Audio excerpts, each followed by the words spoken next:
Seja muito bem-vindo a você a mais um podcast da Escola de Oficiais. Lembrando que aqui nós conversamos sobre a profissão dos oficiais de justiça e debatemos também a fundo cada detalhe do dia a dia, as melhores práticas, né? E você que está chegando hoje, curte, compartilha e fica aqui esse vídeo inteiro, inclusive comenta aqui para poder ir debatendo com a gente ao vivo nessa nova estreia da Escola de Oficiais. Estou aqui, mais uma vez, no nosso ritualzinho semanal com os irmãos Faião, Mauro Faião e Daniel Faião. E hoje nós iremos conversar sobre hora certa na execução.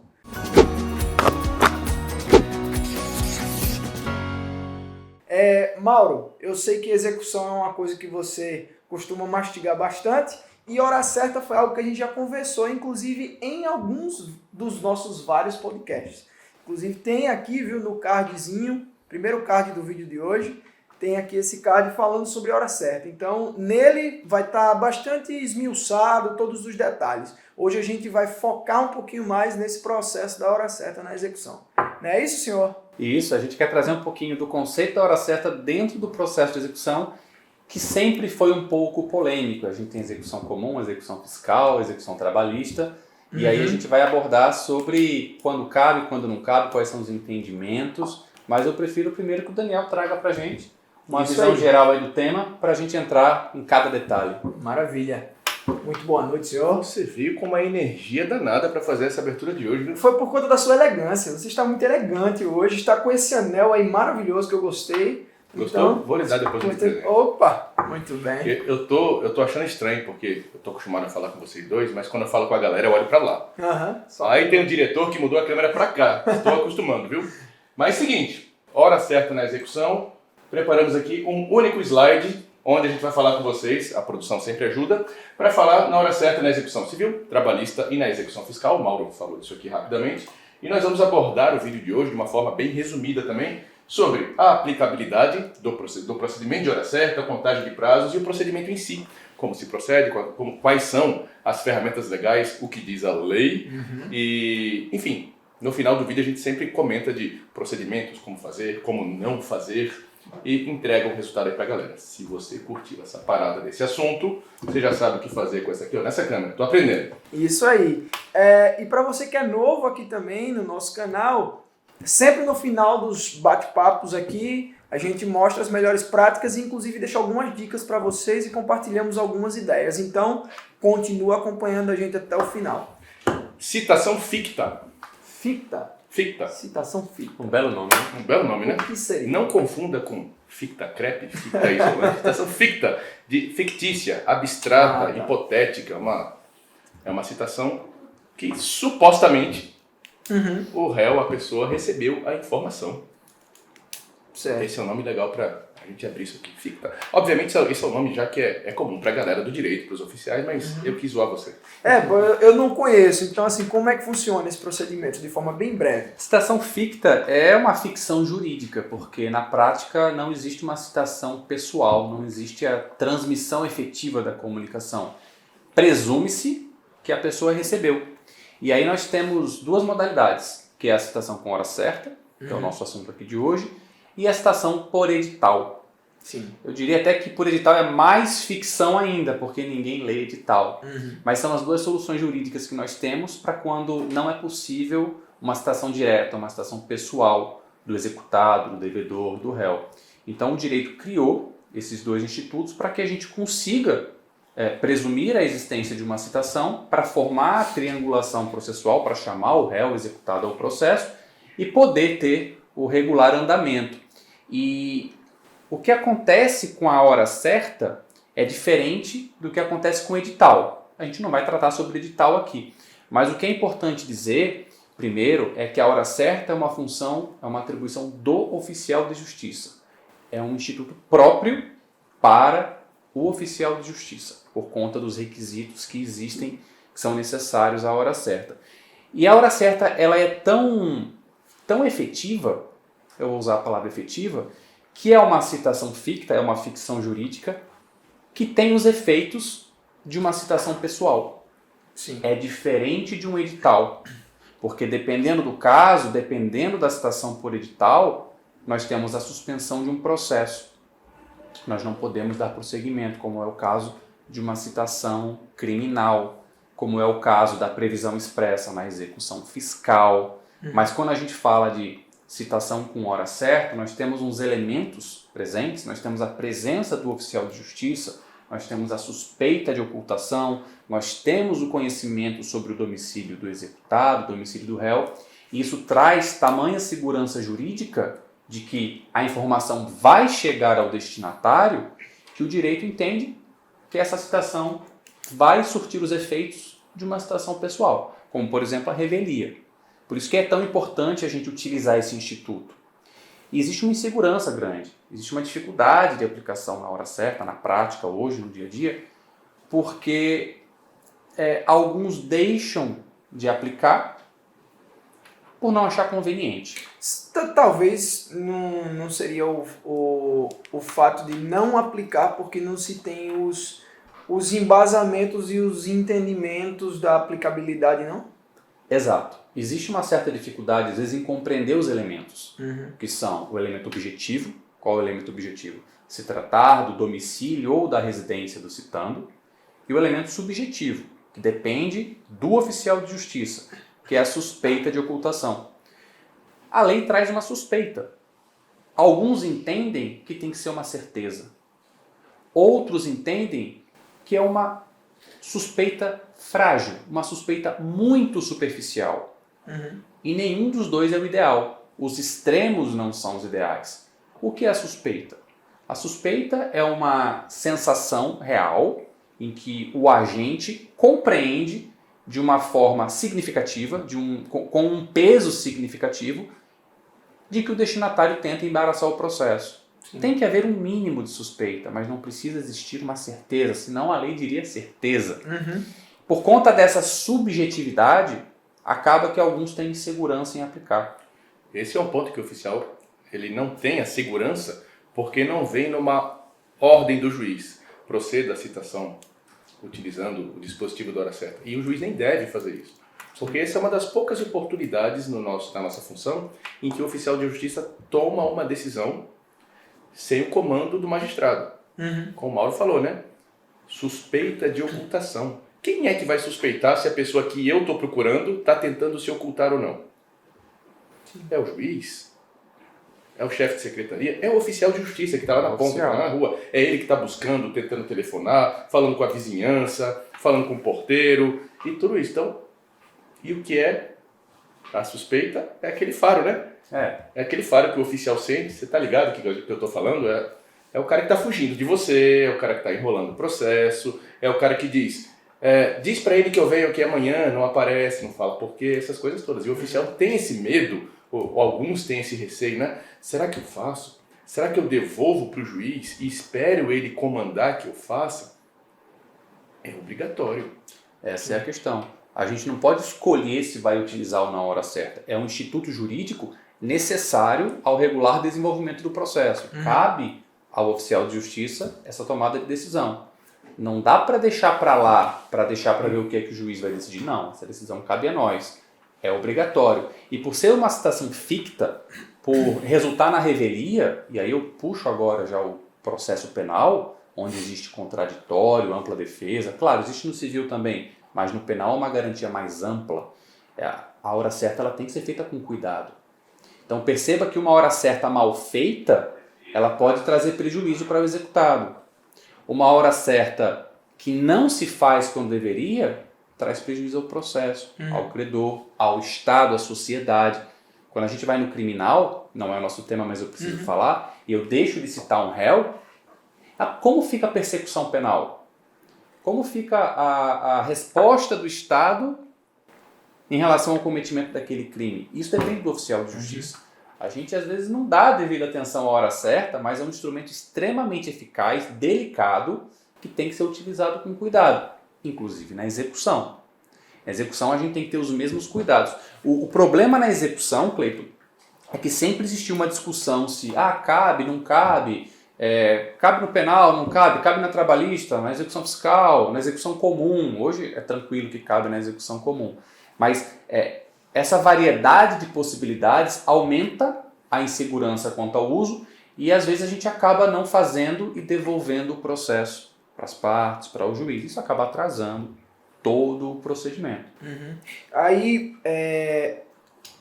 como a gente está conversando, não deixa de vir à tona o que eu comentei no início. Essa fragilidade em conhecer como utilizar, em conhecer esses detalhes da hora certa, né? Que, enfim, eu já falei para vocês que vai estar naquele outro vídeo lá, mas assim, esses detalhes é o que acaba não permitindo que a gente utilize ela de uma forma muito proativa, em estado de prontidão ali, que vai se utilizar esse recurso. A solução quanto ao procedimento deve ser quase que automática, porque quando você inicia o procedimento de citação, você não inicia pelo procedimento de citação com hora certa. Sim. A mesma coisa vale para a intimação. Você vai no rito normal, vai procurar a pessoa, vai procurar outra pessoa. A gente vai falar sobre isso um pouco mais adiante no vídeo. Mas você tem que ter um gatilho mental já pronto na sua cabeça. Olha, eu vou tentar o procedimento padrão. Funcionou? Está citado, está intimado, ótimo. Não funcionou? Eu vou buscar aqueles 2 requisitos que o Mauro falou um pouco mais cedo e eu vou ver se eu me encaixo nesses 2 requisitos. Se eu me encaixar nesses 2 requisitos, eu sou obrigado a proceder pela forma da citação com hora certa. Se não, eu devo explicar ao juiz por que eu não fiz. Tá? Já a gente vai esmiuçar isso um pouquinho mais para frente. Eu vejo 2 grandes problemas hoje na aplicação da hora certa. O primeiro deles é a falta do conhecimento específico da questão técnica e a dificuldade na caracterização da suspeita de ocultação. Sim. Mas eu entendo como um elemento quase que superado hoje. Nós temos telefone.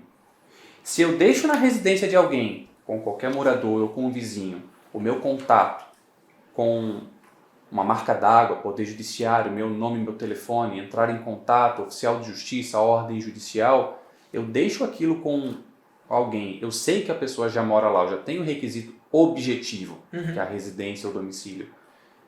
O fato de o executado, o réu executado, não retornar o contato, com base nesse aviso, nessa correspondência que eu deixei, já é um elemento que pode caracterizar a suspeita de ocultação. Você pode pensar, poxa, mas ele pode não ter recebido, a pessoa pode não ter informado a ele que eu estou tentando esse contato. Pode, mas não é a regra. Sim. A regra é que as pessoas informam, poxa, o Poder Judiciário deve ser algo sério. Ainda mais na mesma residência, né? Não retornou o contato, já é o primeiro alerta de que existe ali uma grande possibilidade de suspeita de ocultação. Tenta mais uma vez. Veja que o Mauro tá repetindo essa palavra algumas vezes. Editor, ajuda aí, escreve aqui, ó. Suspeita. Suspeita. É uma suspeita. Obviamente ele pode tentar cavar mais um pouquinho, né? Para investigar um pouco mais ali ou aqui. Mas, lembre-se. E também não é a mera ausência. Eu já vi colegas tentarem 2 vezes, não encontraram a pessoa em casa, simplesmente aplica a hora certa. Não, eu não posso aplicar a hora certa simplesmente porque a pessoa não estava em casa. Está faltando o requisito subjetivo. Sim. E as pessoas às vezes estão de boa fé, na verdade a maioria das vezes, a gente tem que presumir essa boa fé. Então esse é um problema, é a questão da suspeita de ocultação. E o outro que eu vejo muito é a falta de detalhamento na certidão. O oficial faz a comunicação com hora certa e não traz os requisitos legais que constam lá no artigo 252 em diante na sua certidão. Eu vejo certidões muito genéricas que, se forem impugnadas, vão ser derrubadas por falta dos requisitos legais. E aí eu posso exemplificar os motivos da ausência. A lei diz qual é o motivo da ausência do executado.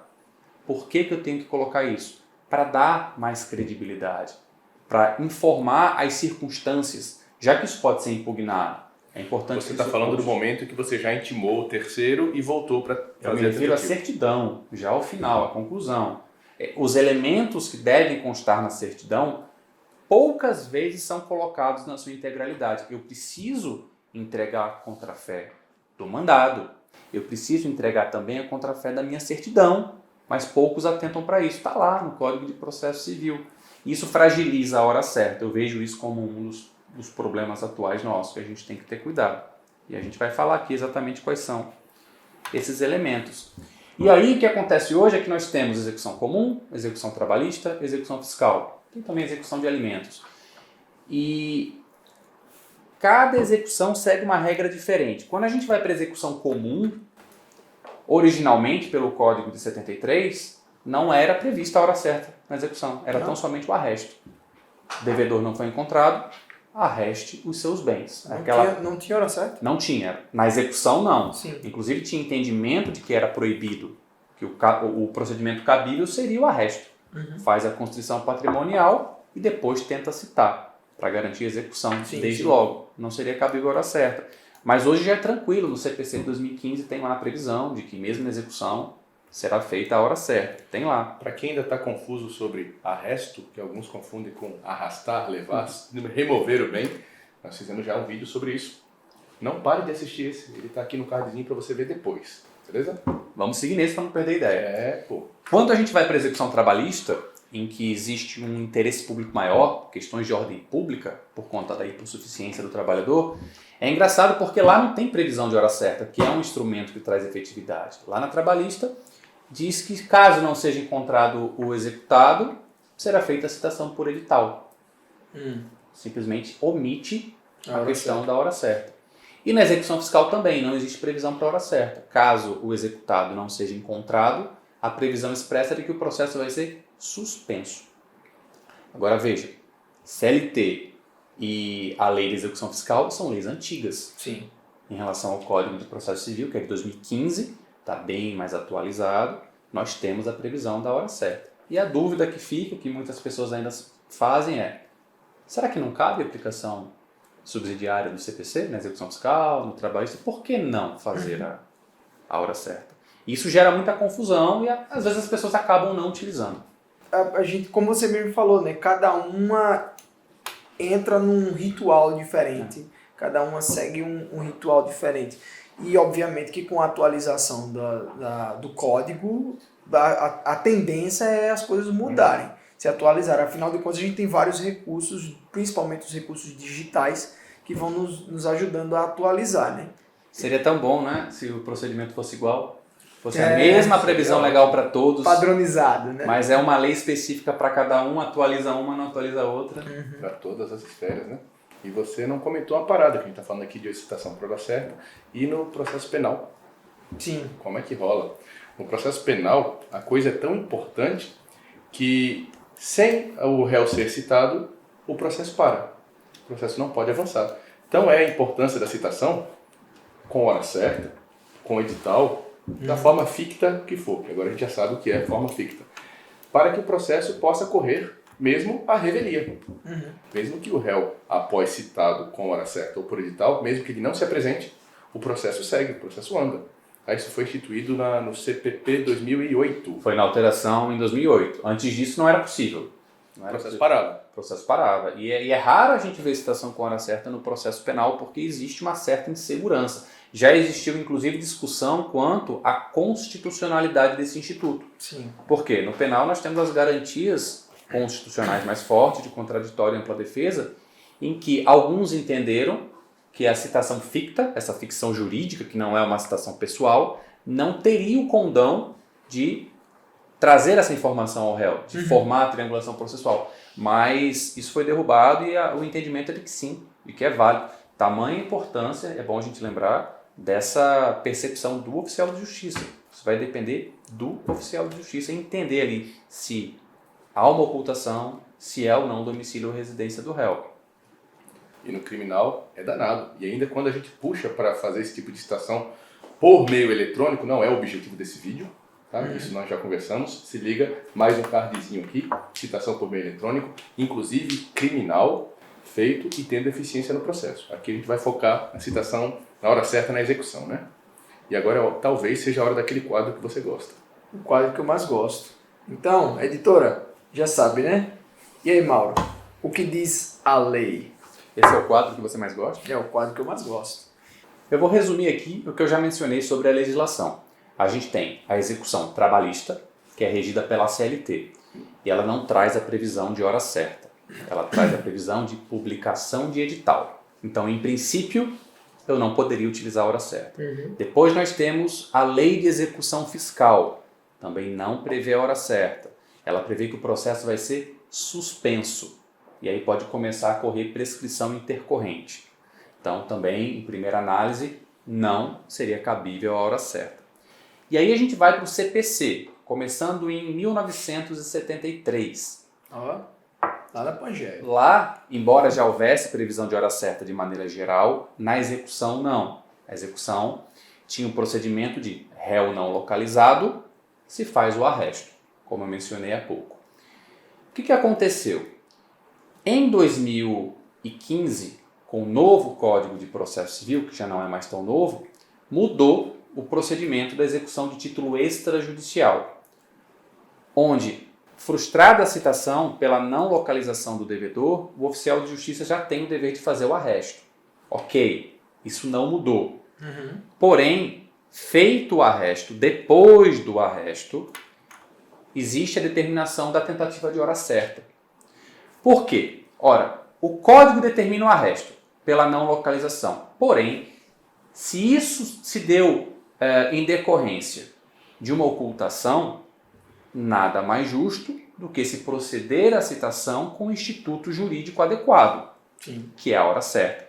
E aí esse arresto, que é uma pré-penhora, conhecido como pré-penhora, se converte automaticamente em penhora.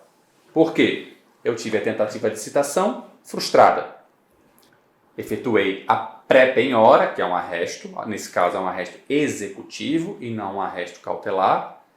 E aí eu preciso da citação para poder converter em penhora e poder seguir com a expropriação. Então você faz depois. Você faz depois. Tá.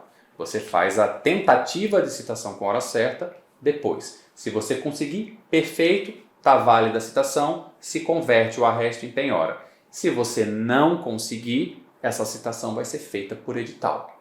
E ainda assim vai ser convertido depois o arresto em penhora. Tá? Existe previsão também de suspensão do processo, mas se os bens forem encontrados, o processo pode seguir. E o réu que se vire para achar o edital. O réu que se vire para achar o edital. E é por isso que a citação com hora certa é tão importante, que a gente deve realizar.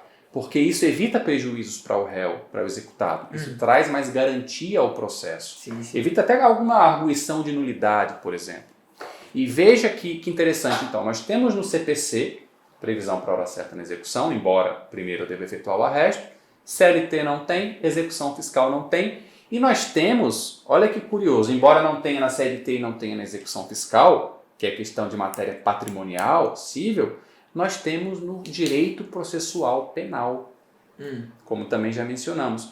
Ora, por que eu posso fazer uma citação ficta com hora certa no processo penal e eu não posso em uma execução fiscal, eu não posso em uma execução trabalhista? Esse é um dos fundamentos que nos leva a crer que sim, que pode ser feito, embora a CLT e Lei de Execução Fiscal não traga essa previsão, é perfeitamente possível, é um instituto adequado e ele é preferível em relação ao edital. Então houve essa evolução legislativa em relação ao CPC, ao CPP, não houve em relação à execução fiscal e à execução trabalhista, mas a jurisprudência, os entendimentos futuros são no sentido de que sim, na CLT é possível e na execução fiscal também é possível. Nada impede o uso da citação ou intimação com hora certa nesses outros processos. Tá? E aí eu trago o exemplo da súmula 414 do STJ, que está lá expressamente dizendo que na execução fiscal é possível a utilização da hora certa. Então, em resumo, legislação, súmula, entendimentos, jurisprudências. Cabe em qualquer caso. Certo. Hoje, cabe em qualquer caso. Entendi. Deixa eu te perguntar uma coisa. Na questão da execução, você utilizou o recurso da hora certa, foi lá e tal, fez tudo certinho. Muda alguma coisa em relação a prazo para o réu, em relação ao pagamento da dívida, ou funciona como citação normal, do mesmo jeito? É uma citação ficta, né? É um pouquinho diferente mesmo. Na execução, a execução em si já é uma exceção, né, Daniel? A execução, ela é um ato da parte. Sim. E O ato muito da oficial parte. se perde nesse pontinho aí. Você entrou num casulinho ali que... E aí? Manja, responde aqui antes da gente falar. Dá uma pausa. O pessoal se confunde mesmo. Essa pergunta foi massa. É uma citação voltada para um ato da parte, que é o quê? Pagar. Sim. Então, quando a gente fala de ato da parte, como regra, o prazo se inicia da efetiva comunicação. Então, execução em geral, você é citado para pagar, você tem que pagar a partir da comunicação e não da juntada. Mas o que é que acontece na hora certa? Hora certa é uma citação ficta.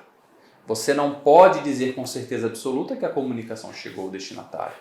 Existe um procedimento também na citação que é a comunicação da secretaria por carta.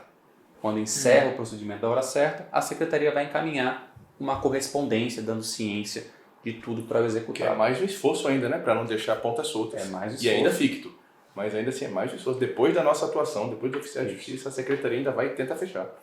E por conta dessa fragilidade da hora certa, o prazo não começa da efetiva comunicação, embora seja um ato da parte. O prazo começa da juntada do mandado, que é a regra geral das comunicações, a regra geral dos prazos. Então, execução é uma exceção. É ato da parte, começa da comunicação. Mas, se for hora certa, isso está lá no artigo 231. 231, parágrafos 3º e 4º. Então, execução, ato da parte, da comunicação. Hora certa, eu preciso dar publicidade a essa hora certa. Como é que a gente dá publicidade a um ato processual? Juntando aos autos. E aí inicia o prazo. Chega a me perder até na câmera agora. Então fica a dica aí. Já sabe como é que funciona a questão dos prazos, aí não vai se perder. Aquela pergunta que o Daniel fez agora há pouco, caso você tenha pausado o vídeo para responder para a gente, ou caso não, fica ligado aí agora nos prazos para também não se perder aí nessa questão da hora certa da execução. A importância do prazo, e é legal fazer isso, porque a gente conversa com o pessoal, explica, e às vezes, sim, mas por que isso é útil para mim? A importância do prazo é quando você está com o danado do mandado de execução na mão, o velho mandadão. Ninguém gosta desse mandadão. Por que as secretarias ainda fazem o mandadão? Mandadão, citação, se não pagar, vai lá, penhora, avalia, coisa toda. Mas ele existe e nós temos que lidar com ele até alguém acordar e falar, pô, isso aqui não é mais eficiente faz tempo. Mas ele ainda existe, ok. Por que você precisa saber do início da contagem de prazo? Porque se eu estou com um mandadão e eu vou lá e cito o Cleiton, o seu prazo começa agora. Se eu faço uma citação pessoal, uma citação presencial, o seu prazo começa agora. Não é da minha juntada, não é da ciência do advogado, nada disso. O prazo já começou.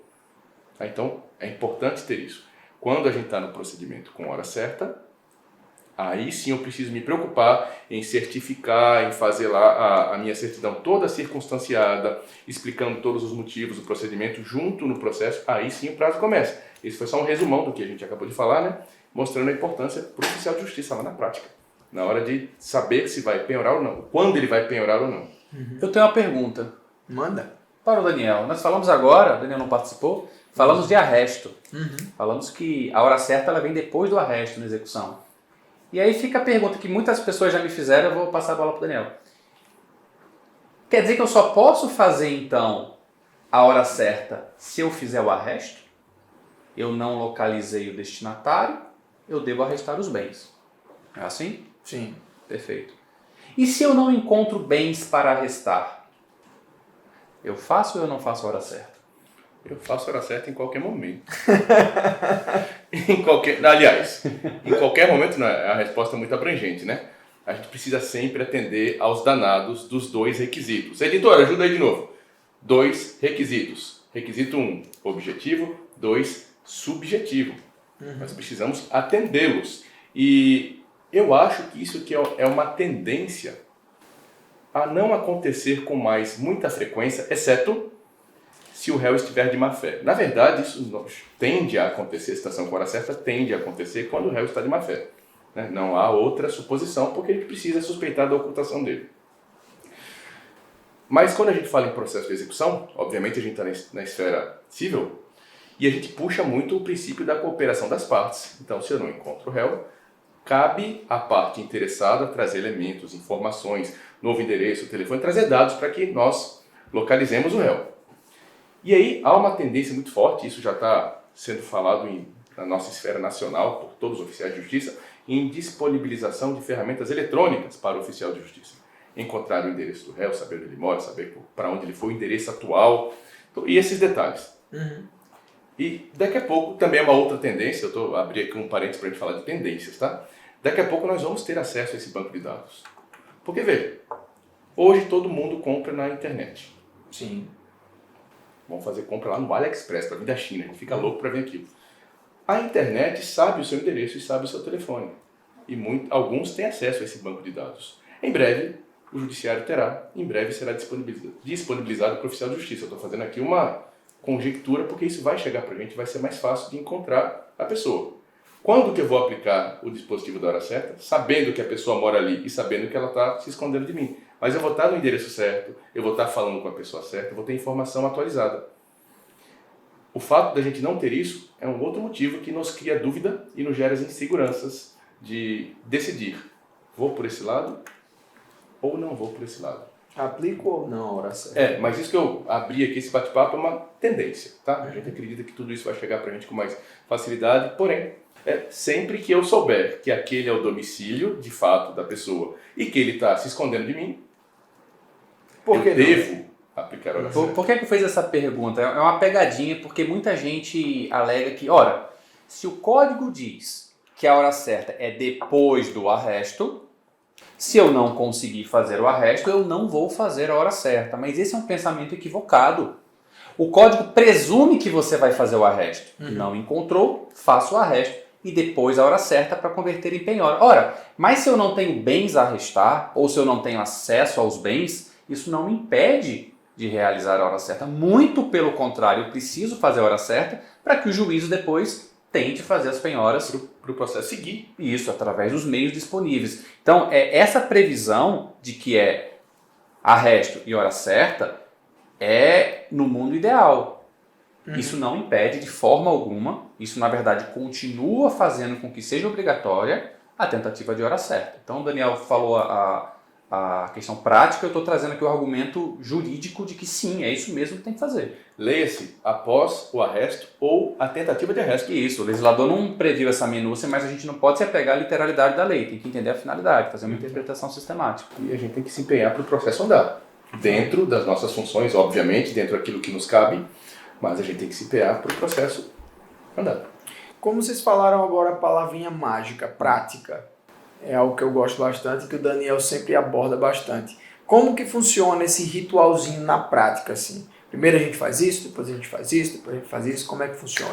Bom, superada a questão do domicílio e da suspeita de ocultação, que a gente presume que já esteja presente, a gente faz primeiramente a intimação de um morador, de um funcionário ou de um vizinho. Quem? Qualquer um. A pessoa que você entender ser mais adequada. Pode ser o funcionário de portaria de condomínio, a pessoa que estiver presente no local e que tiver algum acesso ao executado. Intima-se dizendo que a diligência vai ser reiterada no dia seguinte. Precisa ser obrigatoriamente no dia seguinte? Não. Não precisa, porque isso pode ser numa sexta-feira, eu marco para segunda. Se você tem ali uma informação de que pode ser que o réu esteja em casa em um determinado dia, você marca, enfim, para o dia mais adequado. E aí você retorna no dia e hora marcados para fazer a citação e, independente de o réu estar ou não presente, a citação vai ser realizada. Não precisa ser a mesma pessoa que você lidou na primeira diligência, pode ser qualquer um. O que é que você precisa fazer de importante nesse momento? Saber as razões da ausência. Poxa, mas eu não sei, a pessoa não sabe informar. Registre na certidão. Não soube informar as razões da ausência. Tem que fundamentar, né? Tem que E o fundamentar. engraçado que são essas duas coisas que o Mauro falou que mais acontecem.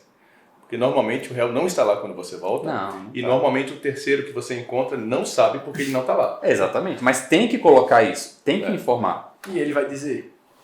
E naturalmente que independe da vontade desse terceiro. Sim. A comunicação independe da vontade dele. Isso está expresso lá, não precisava, mas está expresso no CPC hoje, que a comunicação vai ser válida, mesmo que o terceiro se recuse a receber o mandado. Entendi. Você não está fazendo a comunicação na pessoa do terceiro. Isso não é caso de representação. Você está entregando o mandado e dando por feita, dando como válida uma comunicação. Então a expressão correta é: dei por feita a citação. Tá. E o engraçado também que é outra coisa que acontece demais. Esse terceiro que ele está falando nunca quer ser esse terceiro. Não, e a minha responsabilidade, o que vai acontecer comigo? Não vai acontecer nada.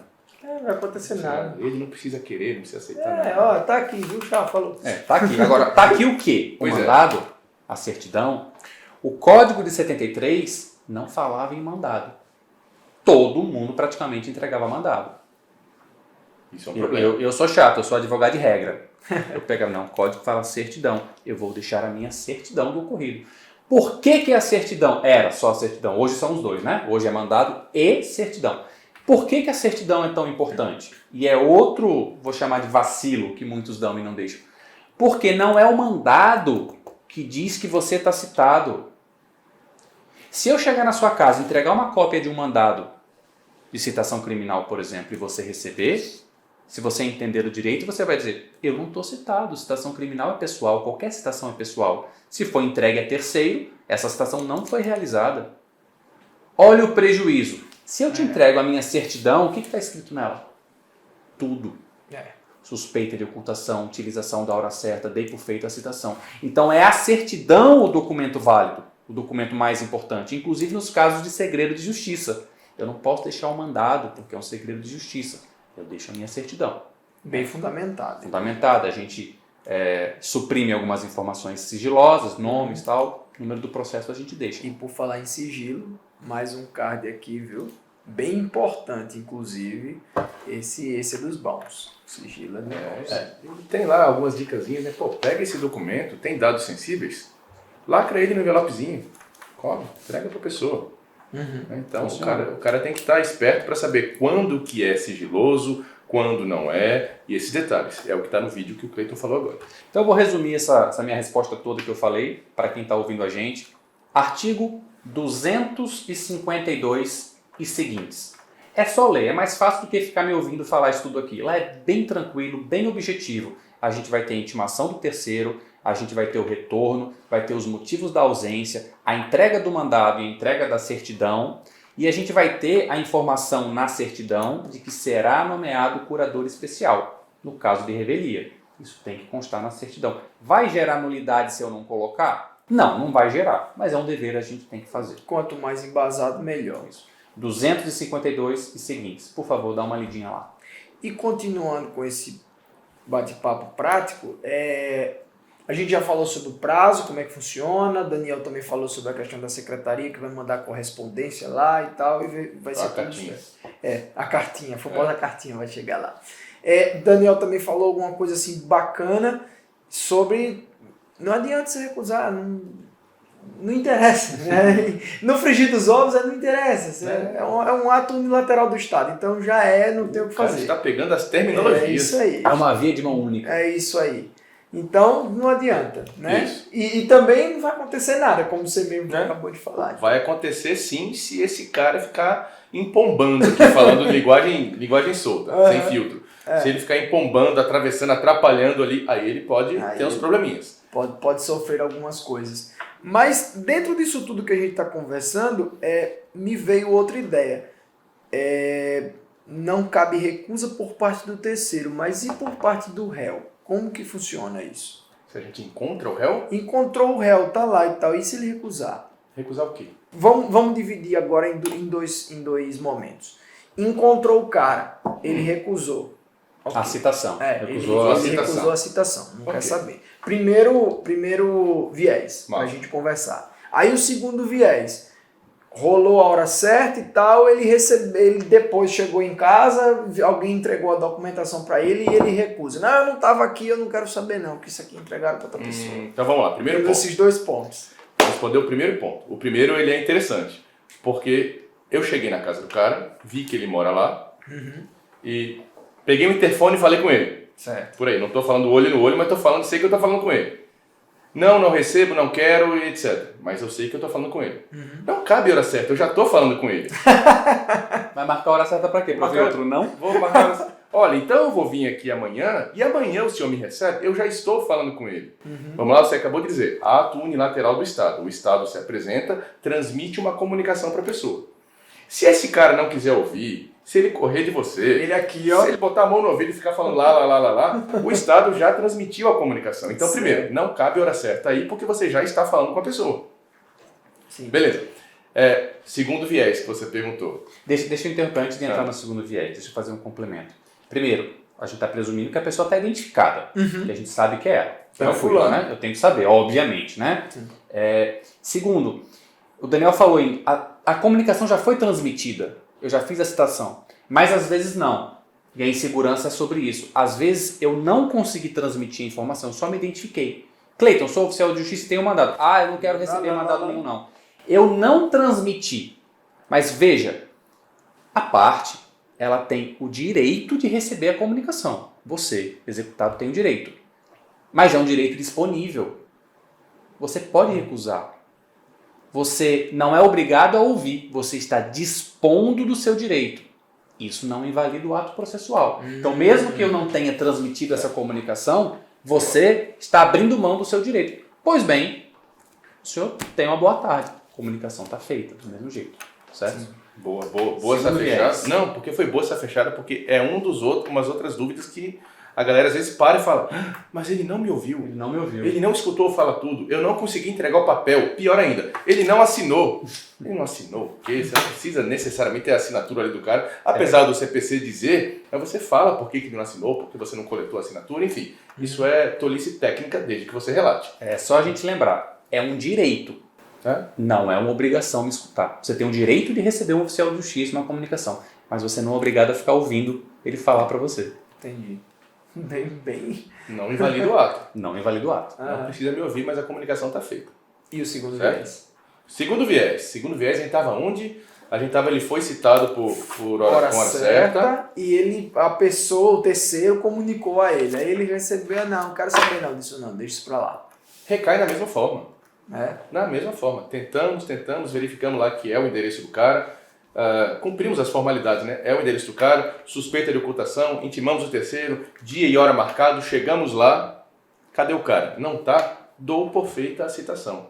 O ideal seria que a pessoa se apresentasse, porque ali eu explico os detalhes, eu mostro, eu falo para ele do procedimento, instruo, procuro seu advogado, seu defensor público, o que seja, ou então que o terceiro, olha aí uma outra ideia, olha, ele não está aqui. Porém, ele deixou esse telefone aqui para contato. Ótimo, liga pro cara. Apesar de ali mesmo você já poder dar por feita a citação, mas esforça mais um pouquinho, ele deixou um telefone, liga pro cara, tenta ali, faz a comunicação por meio eletrônico, também funciona e você fecha mais o procedimento. Entendi. E ele que se vire depois para achar o edital. A informação, não, aí não vai ter edital nesse caso. Não vai. Nesse caso é melhor, porque ele tem a sua certidão. Sim, a certidão ficou lá. Tá lá na casa dele, no estabelecimento, na empresa. O cara pode estar revoltado, pode estar indignado, pode estar puto com você, pode falar isso aqui, pode estar bravo com você e ele não quer lhe ver. Não, mas pega lá aquele papel, já sabendo ou não o que vai acontecer, quando ele lê o teu documento, eu tenho certeza que ele vai pensar assim, ó, eu devia ter falado com aquele cara para tirar algumas dúvidas. Mas agora eu vou ligar para ele não vai querer mais me atender, porque ele já fez o papel dele de citação, agora é só lá no cartório com o juiz. Ele vai perder uma ótima oportunidade de tirar as dúvidas com você. Agora, olha, uma ressalva. Eu disse que ele tem o direito de receber uma comunicação, mas ele não é obrigado a ouvir. Certo. Ele pode dispor. Isso você falou. Mas o que ele não pode fazer? Ele não pode criar embaraços. Daniel falou isso. Isso é sobre importante. isso. Eu posso não quero receber o oficial de justiça. Vai embora. Tudo bem, a comunicação está feita. Agora, se for no momento de uma penhora, se for um ato executivo, um outro ato executivo, uma avaliação, uma busca e apreensão, aí é diferente. Porque aí você tem o dever de colaborar. E se você embaraça o ato processual, você pode estar cometendo um ato atentatório à dignidade da justiça, que é passível de multa, é um ato ilícito. Não receber, não escutar o oficial de justiça numa comunicação processual é uma prerrogativa, é um direito disponível. Nos demais casos, não. Tá? Só para diferenciar aqui a parte, às vezes ela tem que colaborar sim, muitas vezes. Entendi. E dentro desse assunto todo que a gente conversou, ainda ficou mais alguma ponta solta que vocês gostariam de abordar, mais algum detalhe? Eu vou perguntar para aquela galera. Ficou alguma coisa que a gente não falou? Alguma coisa que você quer saber e a gente não comentou aqui? Escreve aqui que a gente responde para vocês. Falei em mineirês agora, a gente responde para vocês, olha. Isso aí. É a convivência nos outros estados aí, né? Maravilha, então. Maravilha conversar sobre esses detalhes. Você já sabe muito bem, se tiver alguma dúvida sobre hora certa e o procedimento, vai no cardzinho que a gente falou. Aqui no canal da Escola de Oficiais também tem diversos vídeos, tem as nossas playlists também com os advogados, tem o nosso novo e recente quadro sem script. Então continua acompanhando tudo aqui e não se esqueça de seguir nas redes sociais e também acessar o nosso site. Não se esquece de dar o like, compartilhar, enviar para os amigos, se inscrever no canal, todo aquele ritualzinho de sempre. Então, um abraço e até o próximo.